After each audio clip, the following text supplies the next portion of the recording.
Given the scalar field V equals r squared sine theta plus z squared and cylindrical coordinates r, theta, z, calculate the gradient of V.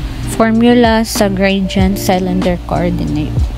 Nabla V equals partial V over partial r, 1 over r, partial V over partial theta, partial V over partial z. Pag-identify sa scalar field, V equals r squared sine theta plus z squared. Atong kuhaon ang partial derivative sa r, theta, ug z.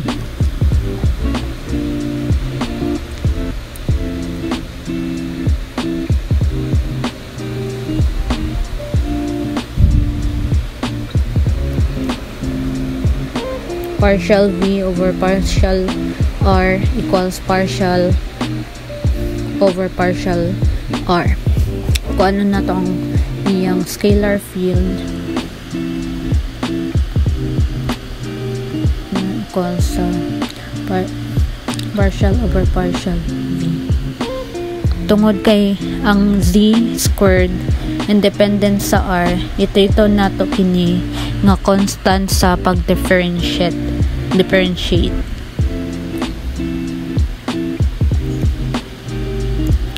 Mahimo siyang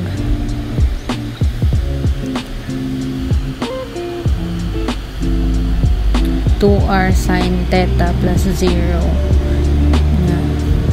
2r sine theta ang answer sa derivative sa R.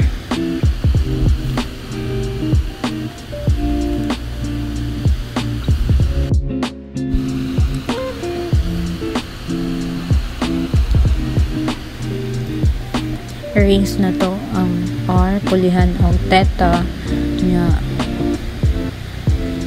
partial over partial theta na pod nya kay tungod gihapon sa z squared maong mahim na independent sa theta, maong mahim nga constant sa pag differentiate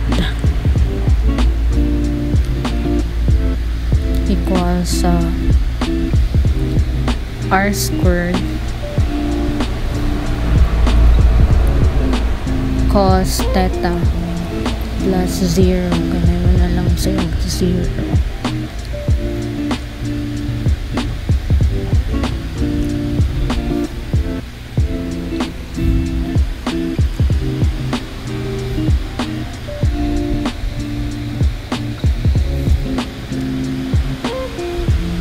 Theta over V over theta over partial di partial over V over partial over theta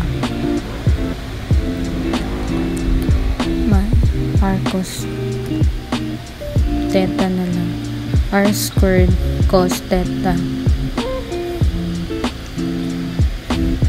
Sumala sa formula sa gradient, kinahanglan nato i-divide kini sa r, kining 1 over r nga nang naadiraan na partial V over partial theta equals r squared cos theta over r. Ang answer is r cos theta sa derivatives, partial derivative sa theta. Atong kuhaon na pod ang partial derivative sa z. Change na natin into z nya theta na po into z yang sa scalar field.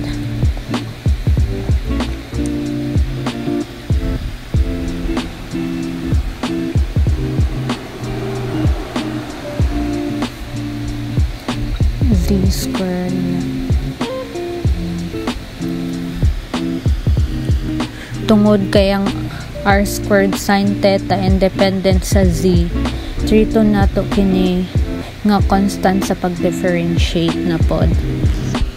Karon nga naa na makita mga components, mahimo na to isulat gradiently sa ingon ani.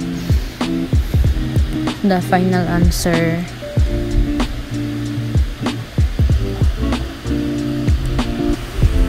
nabla V equals